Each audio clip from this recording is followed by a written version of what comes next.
Welcome everyone to another episode of Local Film Talk. I'm Bob Walters. We are here with Meredith Sause and Eryk Pruitt at 106 Main in Durham, North Carolina. They're here to talk about their latest short film, Keepsake, which is Meredith's directing debut. She also starred in it, and Eryk wrote it. So go ahead and tell us real quick what it's about. Quick overview. It is about estranged sisters who must return home to their late hoarder mother's estate, and they are sorting through it, and they discover a family secret. Okay. And did Eryk come up with this one, or was it your idea? Well, it was a collaboration, definitely. Okay. I came to him with an idea about sisters, and that they're going through their late mother's things, that I wanted it to be an actor's piece, and I wanted to work with Tracy Coppage. And I'd actually met with Tracy and said, hey, let's try to do this little collaboration. Tell me one thing that you would love to do on camera, an action of some sort, and also what kind of character you would like to play. Okay. Because I wanted to make a piece of work that was for us, you know. Right. And so she got back to me and she said, I want to rip apart a pillow, and I want to play a character that is not a bitch. So I then went to Eryk and I gave him these things, and then I also inserted a couple of others.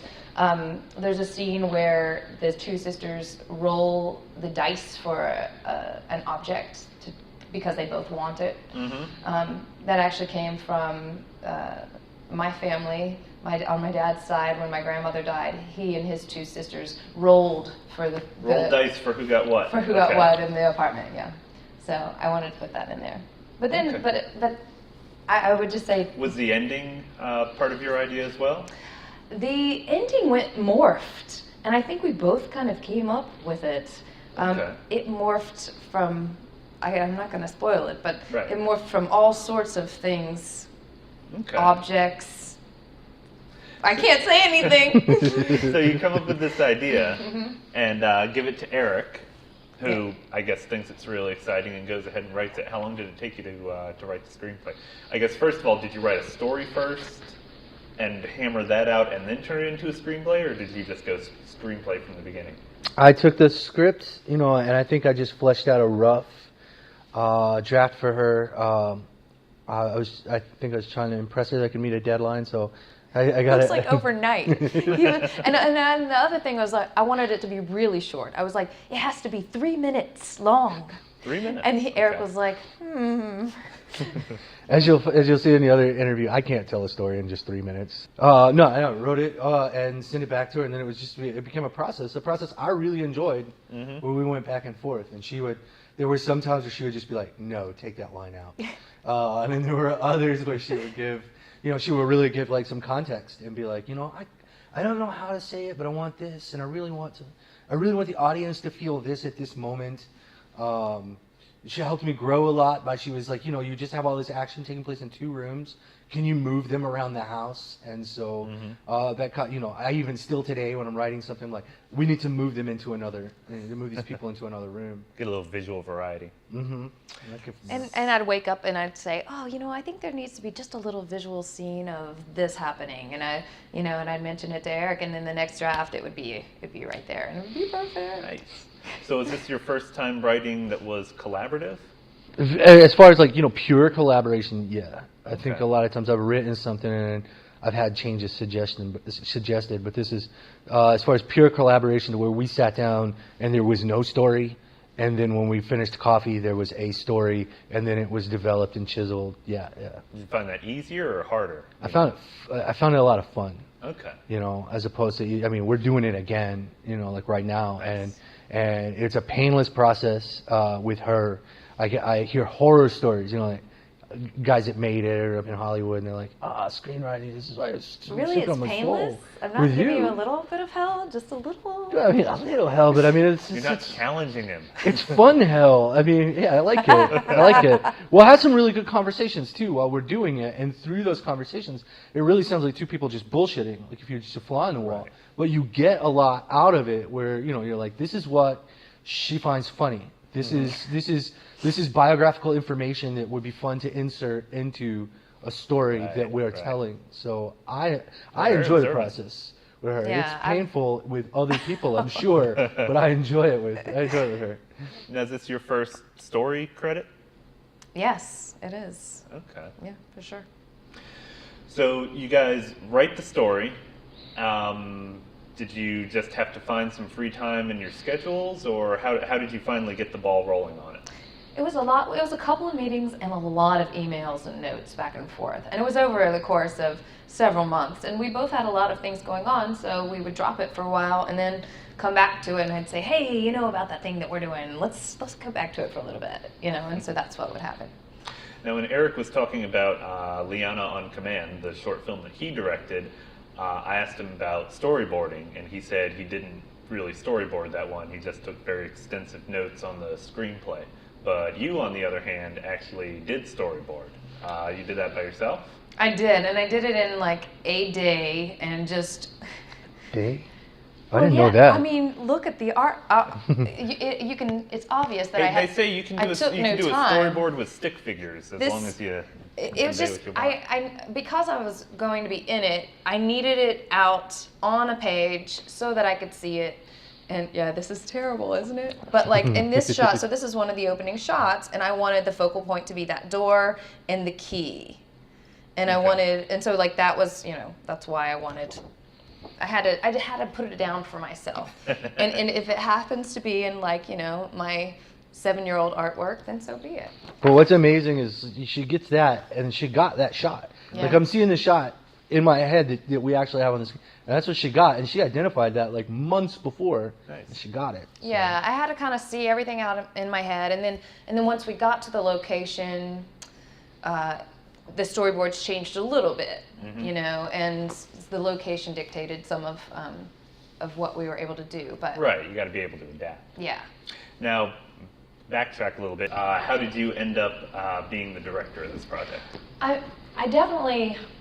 Well, I was coming off of the film Foodie, and I wanted to make my own work, and I wanted to have some sort of control over the work and what happened to it at the end. And I'd had such a great experience with Foodie because it was finished. Mm-hmm. And as an actor working on a bunch of indie projects, things don't get finished. Things get finished and nothing happens. They sit there. And as an actor, you have almost no control over anything. It's very frustrating. And after 15 years, you're just like, throw your hands up. I'm gonna direct it, And so that's one of the reasons. And I had such a good. And even with Foodie, like when the first 2 filmmakers backed out, I was just kind of like, well, this is how it works. Another project that didn't fall. I was like, bye-bye, Foodie. So when it was finished and it was entered into festivals, I was like, oh my gosh, yay! And so I really wanted to just kind of take that feeling and just carry it out because I didn't want it to end. You got the momentum. Yeah, and keep riding that wave. Yeah, and I had so many good friends, Tracy and Eryk, and I was like, well, here's the actress, here's the writer. Let's just start here. Mm-hmm. But yes, I did toy with the idea of having somebody else direct it. But then ultimately, it was so personal, and I wanted to do it. I wanted to tackle it. Cool. Now, so you got everything put together. You found your cast and crew. Who are some of the other crew members that you brought in on this one? Monique Velasquez was the assistant director. Field sound was done by Piper Kessler. Gaffer Key grip was Matt Het. Ishmael Abdakalik, who also shot Foodie. He shot Keepsake. Mm-hmm. Courtney Satterfield was PA. Oh, yeah. Nathan Logan PA'd. Gail Goers was a still photographer on the set. And Ben Root set up his jib. We got Music. some jib action, yeah. Which, speaking of the jib and the your storyboard, I was really impressed with that opening shot you got. Thank you. Very cool. Yeah, I mean, my original storyboard was that the camera would just fade up on the house and the two girls would walk in. Right. But this way we had the dynamic where it swoops down on the house and they're walking in at the same time and it lands on that first static shot. So And whose idea was that? that was mine. Oh, Yeah. okay. Yeah. Well, it works really well. Thanks. It like from the beginning it says this is pro. I mean, the whole thing looks great, but that's a great Thanks. establishing shot. Yeah, I love that shot. So, like you said, the story is about two sisters cleaning up the house of a hoarder, happens to be their mother.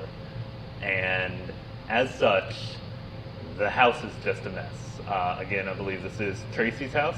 No, we This was not actually, we Tracy's sublet the house. We sublet the house from some Duke students for the summer. Okay. And we actually incorporated some of their furniture and bookshelves and things into the set, Okay. which they said was fine. But for the mess, Yes. the actual junk, that Yeah. was actual set construction. Tell us a little bit about that. Yes, that is Eryk Ivy, is the genius behind the set construction. Okay. I knew that we were going to be shooting in a tight space and we were going to have all the stuff, and so there were some of the stuff was going to have to be static, but I thought it would be easier to move camera around if we could have set pieces built on rolling platforms. Okay. And so we had a meeting early on and somebody suggested movers dollies. So got a bunch of movers dollies and I actually had this old wooden futon and I deconstructed the wooden futon, brought all the wood pieces over with the movers dollies, and Derek started constructing the platforms and basically built up these piles of junk, which all that of mess the is on junk wheels. comes from, yes, a lot of it is on wheels. It's, spins. We in one scene we had to turn the room around basically, so that was helpful. We had things in front of the door and we had to roll that back. Yeah, I had a thought train and I totally lost it here. The bathroom. That was static. The bathroom, was static. Yeah. I gotta say, that tower of toilet paper in the middle of the bathroom, slow clap for whoever put Derek that together. Ivy, slow clap for you, Derek Ivy. Thank you. That's impressive. That's gonna Yeah. you're gonna watch That was that all when his you go idea. through, and it's gonna be like, whoa. Yeah, That gets is a little some chuckle. well-stacked toilet paper. What you didn't see was her sign threatening everyone that actually uses that toilet paper. That was our bathroom. You'd have hell to pay. Do not use this toilet paper. However, at the end of the shoot, we gave out loads of toilet paper, and like 4 months later, I get this text from Ish. He's like, "I just used the last of the toilet paper roll I got from the Keepsake set." So yeah, You're like, that's TMI. I was like, Thank you. "Good for you." So, yeah, and damn, So there set goes my pieces. train of thought too. Yeah. So you got all these set pieces on movers, like you said. Where did all that? I Oh, don't want to say junk. That's where where I did was all going to that go. stuff come That's from? where I was going to go. All of it. Sorry, family. But all of it came from different people in my family who just Yeah. had storage rooms full of old stuff. And a lot of it was stuff from when I was a kid. And, there's a shot where I'm flipping through pictures. I'm looking at pictures of my cousins at the Christmas of 1988. I mean, it's games, stuffed animals, VHS tapes, cassette tapes, all of that stuff. I mean, I gotta ask you, when Misty finds the bag of her old paintings. oh yeah. Mhm. Who are those? That is an artist named Kendall Music. She works with We'll have to Joey add that in the lower third. Joey Schenkenberg. Very good. Yeah, they're great and bright and colorful. And I went over to her place and she gave me a choice. And those three thematically kind of tied in together. And I thought Cool. it would be nice and bright. Nice. Yeah. good Yeah, I really like that. contrast. Some good touches with that. Thanks. Speaking of light and color, the cinematography is really good. Was a lot of the look and the feel and all that, was that something you had in mind, or Was that something Monique, as your DP, came up with? Well, Monique was the assistant director. I'm sorry. Ish was the DP. Ish. Well, he helped Sorry, me. Ish. He helped me figure out how to do it. I just watched Tinker Tailor Soldier Spy, and they use a lot of like the volumetric lighting, and everything looks really old and dusty. I actually have a picture of Gary Oldman in here somewhere. It's not from the movie. She just carries a picture of Gary. I Oldman just around. love him. We all do. Uh-huh. Anyway, I so actually asked her if she needed to borrow my picture of Gary Oldman. oh, but here she he had is. her own. So he's standing in this kitchen of this apartment, and it's all old and dusty, and everything's a little bit muted and washed out. You see, and so that's kind of where you got it. And that's kind of where I was going. I wanted that sort of lighting where you see it in beams come down, and Ish was like, "Oh, well, you need a hazer." Yeah. Okay. So between Ish, the hazer, and the genius of Matt Hett, we were able to get that kind of old look. Now, one of the things I thought was interesting, and again, we had talked a little about this with Eryk's movie Liana on Command, about how really great lighting and director of photography work. Did I stumble over that? But really good design like that is the kind that doesn't draw attention to itself. And I remember the first shot of you and Tracy in the house going through stuff. Tracy is the windows are covered up with cardboard, and she takes the cardboard off. And something that I know, having worked with cameras and everything, is that the difference between outdoor light, especially a bright sunny day like that was, and indoor light, I thought those windows are just going to be, either the windows are going to be washed out or everything in the house is going to be a silhouette. But there's actually a really nice balance. It looks like it's all just natural light coming in, but there's got to be a bunch of lights, backlights behind the camera shining on. Tell us a little about We had outdoor lighting shooting through, and that was all Matt Hett and Ishmael Abdikali. And even though it looks like there's not extra lights, Yeah. We added to the sun. Right. No, I thought That's that good to looked hear. really good. Thank you. Yeah. Mm-hmm. Now, your film has a couple montages in it, actually, doesn't it? I think two. It has one. There was one in the beginning when she finds the medicine cabinet with the cherries, and then they're going through the closet. There's another one. It's maybe not quite a montage when she cuts her finger. Right. That's more of like a transitional shot. Now, how did you come up with those? Because one of the things with montages is that it's a seemingly random collection of images, but at the same time, since there's no dialogue, you're not quite sure exactly what you're going to use. How did you pick the shots for that? And also music, I guess. Okay. Well, the montage wasn't written specifically in the script, and Eryk was like, "You come up with those, Meredith." And and then I would run them past. Did they come out of a need for a transition, or what I really wanted was like some quiet time for each of the characters separately, and also to be able to see some of the stuff that was in the house, so that you get an idea of what they're dealing with. And so there's a lot that I had in for the montage that actually didn't make it into, because it just didn't feel right. The vibe wasn't quite there. So we tried a lot of different things, and those were the images that ended up in it. And I really wanted the image of stuff falling out of the closet, Oh, on Tracy? Yeah, and she was... How did you do that? Did somebody have to go in there and throw stuff at her? There were two people in the closet, Eryk and Courtney Satterfield, and Courtney is tiny, and she was down, low, and Eryk was up high, and they just jumped. And we collected... I was going to say, because I was 10 watching times. it, she opens it, a couple things fall down, and then there were one or two things that fell down later, and that was... somebody's in there pegging her. Yeah, and he perfect time. And even after that, they kept coming down. I had to cut it at a point where I thought like the comedy peaked, but it was like a swimming noodle falls out of the closet. It was crazy. Nice. Once I sat down and said, "Oh, we need some of this stuff," Derek Ivey, he harvests eggs from his own chickens, and so he has like all these egg crates, and there are people who have, and he had a lot of milk crates too. I'm not sure, maybe goats, I'm not sure, but we ended up with all these egg crates and milk crates, and so that's what we used. Mm-hmm. Yeah. Well, and that works out well. You're talking about someone who hoards. That a lot of times that means that there is lots of a specific item. Yeah. Not just a bunch of different crap, but if you have egg cartons or sporks, you're not just going to have a couple of them. You're Right. going to have a sea of them. Yeah. So it's good to be able to have a resource for that. Yeah. So you mentioned the comedy of stuff falling out of the closet. Yeah. There are a couple good comedy spots. I think Ooh, my tell me favorite. about 'em. I think my favorite, the one that I thought was most well done, very impressive for a first-time director, was the one where they go to clean out the garage. I thought that was great. Partially, I thought the music cues were great. I liked the music that came before it, the music that came after it's it. so good to hear. And there's no music during that segment. And a lot of times when you have something like that, somebody will just hit you over the head with it. You'll have the oboe music that goes boom, boom, boom, boom, boom, boom, boom.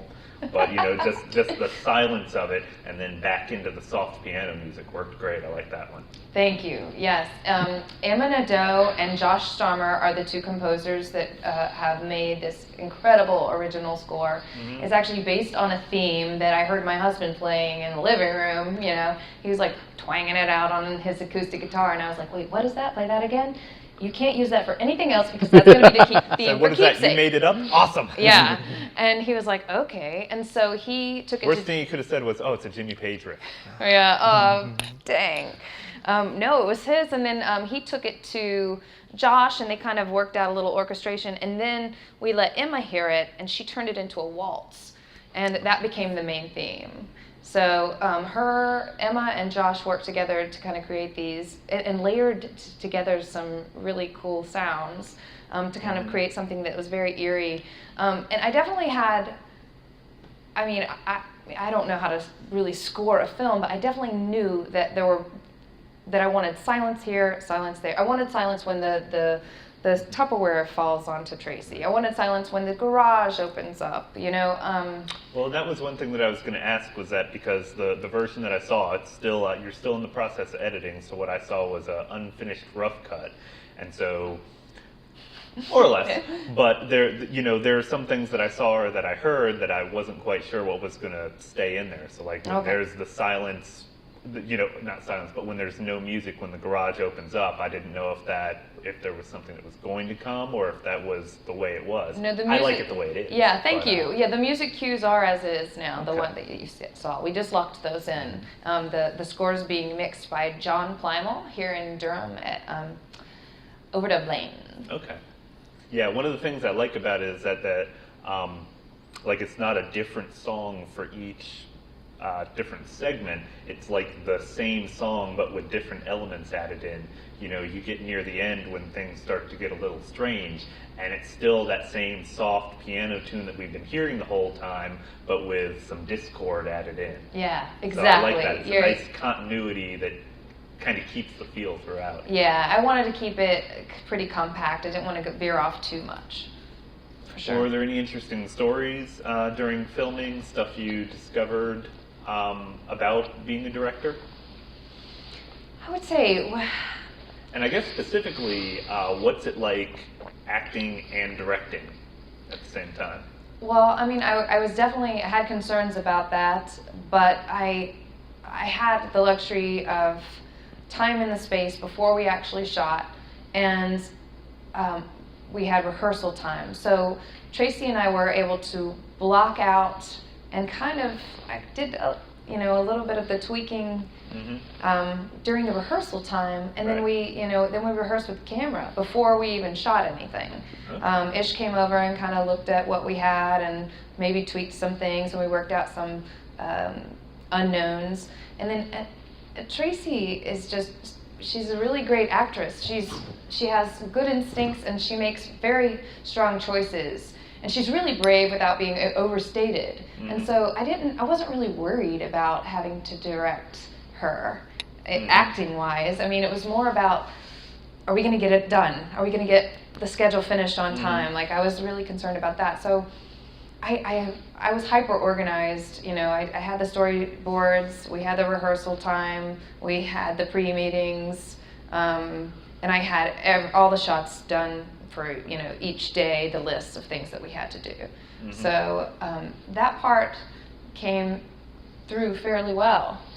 I don't know. Do you have anything to say about that? Yeah, I mean, if I could add to that, I have Meredith here, who is like my friend, who I can talk to, and we'll text or talk on the phone and tell jokes or whatever throughout the day. That woman was gone, like for the week that we were there. We had, we're working from, she had the time that we were supposed to show up. We were each given an hour for lunch. You can do what you want. And then we had a time where we left, and there was a schedule, and it was rigorous. And she was so organized. I mean, I'm not saying any of this like as a bad thing. I'm saying it was an impressive and inspiring thing. I mean, seriously, we talked about Liana and my approach to that, where it's like, I'm going to hang out at the craft table and goof off, and this film is going to happen. Oh, this one here, for months, she's identifying what she wants, and she's getting it. And she took this very, very professional, workman-like approach to it that I hadn't seen before or since. It was a job that you show up to, and it gave me a taste of probably what professional filmmaking is like. And so it was, like I said, it was inspiring to watch. Every one of the storyboards she got that shot. And when you showed up to set, it's what's next? What is next? What is next? It's lunchtime. You guys enjoy lunch. And then as soon as lunch was over, we're doing this and we're doing this. And we were done early.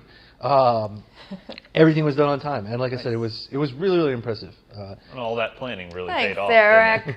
There were a couple of little unforeseen things that happened, Right. and she handled them like a pro. Like, Well, I like don't what? know. well, There was Misty, the character I play, has a tattoo on her shoulder, and you see it in a lot of the shots. And I had gotten 2 of them to last over the course of 7 to 8 days, and I was replacing it, and we put it on wrong, incorrectly. We put it on the flip side, and I was like, oh no.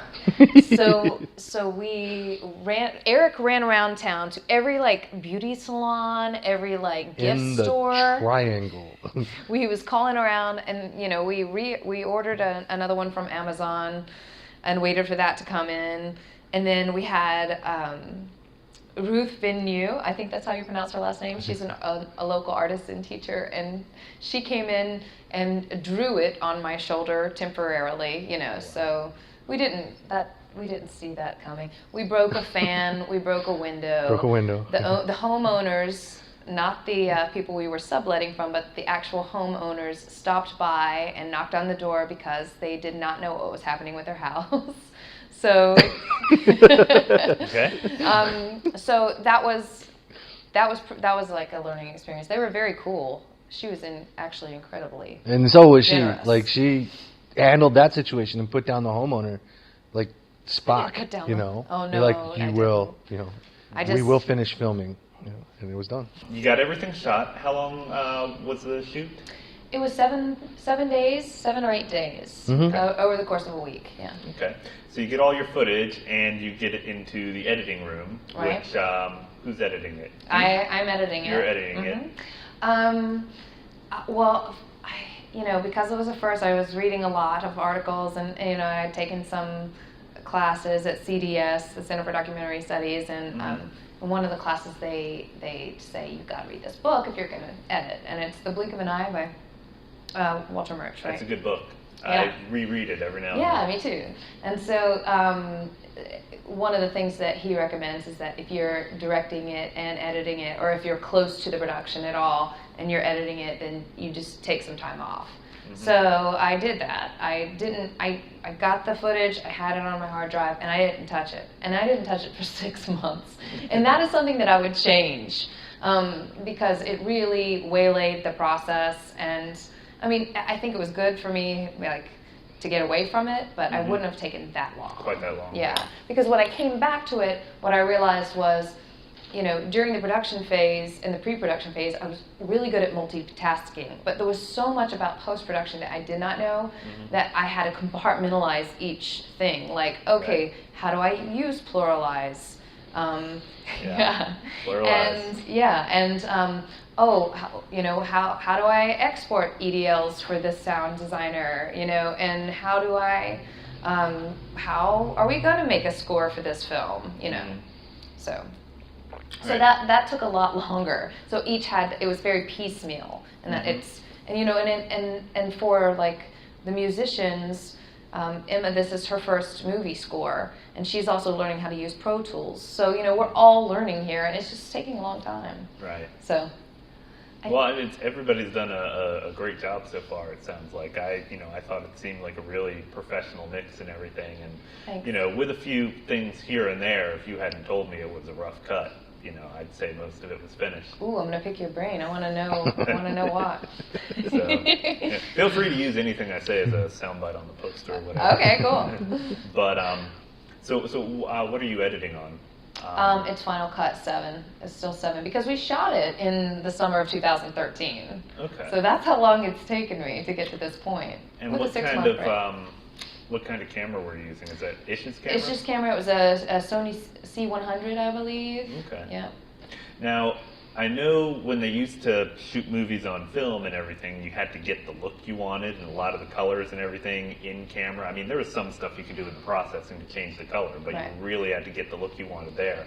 But nowadays, when they shoot something, you're just trying to, you get a really flat image Mm-hmm. and just tons and tons of data, and then you can do anything you want with it in post-production. You can make it all bright and sunny like a Michael Bay movie, or you can make it green like The Matrix. Yeah. Kodachrome, you can go. Right. Yeah. Did you are you doing the color correcting yourself? And We planned. We knew that I wasn't going to be doing much to it color-wise post. So we planned. so you tried to get a lot of your look in camera. Yes, exactly. Okay. You do have a couple visual effects in there. Mhm. I saw some smoke near the end coming out of a smokestack, Yeah. which is kind of interesting. Are you doing special effects work yourself, or do you have someone who knows After Effects doing There that? is one special effects piece that I am working on specifically, but Ishmael has helped me with the smoke and the place where we shot that last walkthrough shot, where the smoke is happening. It's actually Beef Burger in Greensboro, North Carolina, Okay. and it was changed to Taco Town Okay. to fit the script. Taco Town was a real restaurant in Texas. No, I think we Oh. made it up so that You made it up. Yeah, so that way we didn't. Step on anybody's toes. We don't want to get sued by Taco Bueno or Right. That's to Del Taco. that's to avoid that kind of stuff. So, well, that's really cool. Is there anything else anything else you learned, anything else you want to say, people you want to give a shout out to helping you make it? Yeah, absolutely. Definitely to Lana Pierce. She fed us all week during the production. The catering is important. She Keeping catered people well the fed. production, and the food was amazing. I was telling them earlier that it was like the best I've eaten in my life over the course of a week. It was wonderful.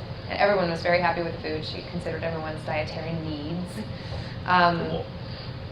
Also catered Liana, foodie, and Yeah. she's hoodoo. Yeah. it's- Ah, Great okay. caterer.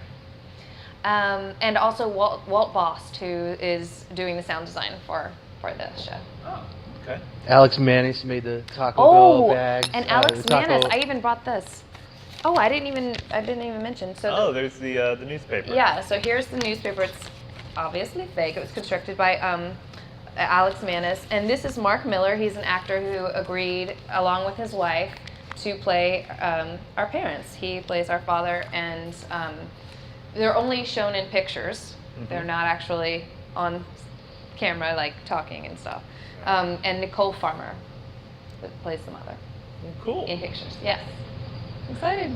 Well, like I said, people, I've seen an almost finished cut of the film, and I can say it's really cool. You're really going to enjoy it if you get a chance to see it on the festival circuit, or if you're watching this further down the road. Find it, seek it out, and check it out. It's really good. Thank you guys for taking the time to talk to us. Thank you. Thanks Thank so you. much.